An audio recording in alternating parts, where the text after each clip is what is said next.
Should you play Pokemon Legends ZA? Now, the short answer is it depends. It depends on how much you're going to spend on the game. Now, if you have to pay the retail price of $70 to play this game, I do not think you should play it. I honestly think this is a $40 max game based on all the things we're going to talk about in this video. Pokemon Legends ZA is a continuation of Pokemon Legends Arceus. Now, honestly, what they did better in ZA compared to Arceus is the graphics, but that's not saying much because that is Game Freaks, and Game Freak is pretty bad with innovation. Now, I do want to reference Digimon Story Time Stranger. Now, this is a great game, and if you're comparing the two, Digimon wins 100%. This is a really great game. Digimon knew how to innovate. Digimon took a risk. Now, that is something where Pokemon Game Freaks does not want to do. They don't want to take risks, and what they really want to do is they want to keep milking the IP and do the bare minimum because they know how big Pokemon is. Now, the main problem I have with Pokemon Legends ZA is the fact that I could play literally these two games, Pokemon Coliseum on the GameCube and Pokemon Legends ZA on the Switch 2. 20 years difference, and they're pretty much the same graphics wise. That is abysmal.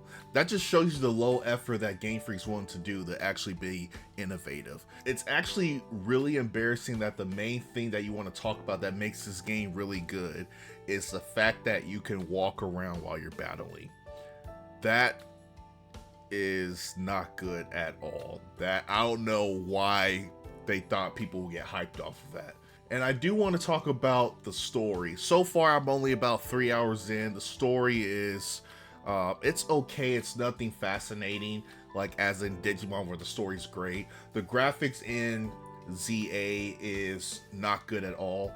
It's a 3D game, but the fact that the actual objects in the game look so bad, it's laughable. There's no depth on the buildings. There's nothing at all. Like you could see the doors, you could see the windows, but it's all flat. It literally looks like I'm playing a PS1, PS2 game. It's literally embarrassing that we're in the year 2025 and you're doing something that bad with graphics. And I do want to add, why is there a picture mode? That's actually very disrespectful. There is no need for us to take pictures in this game. With graphics this abysmal, that is actually a slap in our face. Like, what are you doing, Game Freak? Another thing I do want to talk about is the fact that there is still no voice acting, because you can tell that, well, the characters seem really cool, but they would be even better if you were to give them voice acting. I don't know how many times we the people keep begging Game Freak to at least give us a smidge of voice acting, but they continue to spit on our face and be like, we're not doing this, we're gonna give you the bare minimum, and we just keep getting suckered into buying this game. Now, hopefully they listen to us in the next installment of Pokemon. They decide to actually do voice acting, because their rival Digimon did a phenomenal job with the voice acting, because now the characters have more depth and it makes the storyline that more interesting. Whereas you could see things going on in the cutscenes of Pokemon Legends ZA, but the fact that we're seeing movement and things like that, but we have to read the subtitles, it's so annoying. It's like I'm watching a sub anime, which, by the way, I'm not a fan of sub anime. I love dub. Don't flame me in the comments. Now, another thing I was skeptical about this game was the fact that it only took place in Lumos City. Now, for those of you who don't know, Pokemon games, they take place in multiple cities. You're traveling around different areas and going to different cities to do things. And the fact that this game solely takes place in one city, it makes everything boring, makes things redundant, and it just seems very linear and stale.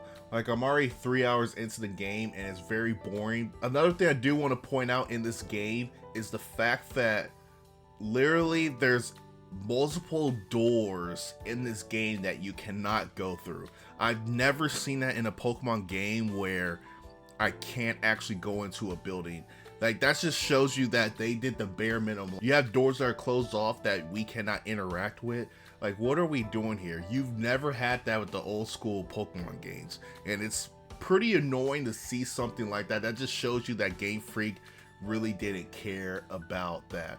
Now, the object of Pokemon Legends ZA is to rank up from rank Z all the way to A. Now, you do this by going into battles. Now, in order for you to rank up in the games, you have to go to a battle zone, which is within the city. And what you do is you're battling multiple trainers at nighttime, and then you get something called tickets, and the tickets help to where you're able to battle somebody that's at a higher level than you to get their rank. So for example, you start off at Z, you get your tickets, and then you get challenged by someone who's at rank Y, and once you beat them, you become a rank Y. Now, that's a kind of cool concept. It's a little different, so I don't fault that at all. But the one thing I do have a problem with is the fact that the game just takes place in one city, and then you have something called the Wild Zone. It's literally a very small section of the map that is tailored to you walking around and you seeing wild Pokemon, you able to fight them and capture them. Now, the Pokemon are wandering around. Now, it's pretty annoying that the fact that you could find a couple of them, then after that, you either catch them or defeat them, then you don't see any for a while.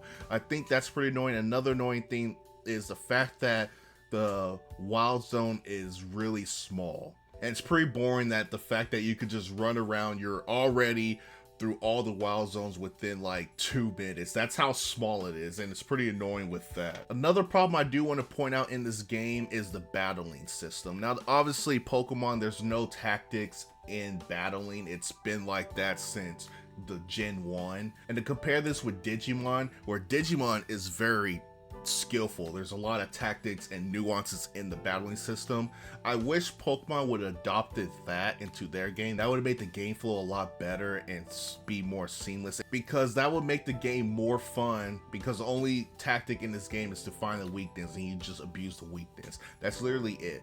Now, for battling, the battling is also relatively fast. Mind you, think about it like this. If you were to play the old school Pokemon games, and I were to tell you that you had to play through 10 to 15 trainers, you would think, oh gosh, that grinding is gonna take a long time.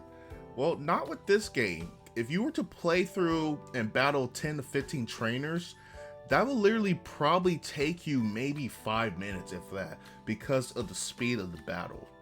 Now, that could be a good or bad thing, because when you have to grind, because there is grinding in this game, whenever it's daylight, you're pretty much roaming around, you're fighting Pokemon, trying to capture them. You're pretty much just doing that, waiting for nighttime, and then doing your battle zone and ranking up. That's pretty much the game right there. It's pretty linear. Now, going back to what I said, is this game for you? It could be. But the better question is, should you pay $80 for this game? The answer is no. Because $80 is a lot of money. In my opinion, this game, like I said, should be around $30 to $40, if that, just based off graphics, the gameplay, the mechanics, the way the game is in general. Like I said, the problem I had with the no voice actors, if the Legend of Zelda franchise can adapt voice actors, I think you guys especially could do that. Like, the amount of money that you have for the budget of this game, and you mean to tell me you can't find voice actors? Or the fact that you don't want to do that, it's just a slap in the face to the people that we've been asking for this for the longest, and you don't want to do it. But like I said, in my opinion, if you haven't played Digimon, I think you should play this game first, then go back and play Pokemon, and you're gonna see, wow, what the hell is Pokemon doing? Like, they're literally just wasting dollars at this point. They're milking the franchise. They're doing the bare minimum. Because like I said, this is a great game. Try this game out. See how it goes. I guarantee you will probably love this game. This will, in my opinion, be a classic. Now, after you play this game, you will answer your question once you play Pokemon is, wow, this game is not worth $80. But like I said, if I were you guys, I will wait for this to be on sale. Probably find it on eBay, or the stores might probably lower the price too if no one's buying it. But I will wait to find it at a secondhand market for relatively cheap, because I think this game will probably drop in value. But if you're able to find it for like $50 or so, yeah, go ahead and buy it, try it out, and let me know what you think. But other than that, that's pretty much all I have for this video. Thanks again for watching. I'll see you guys in the next one. Peace.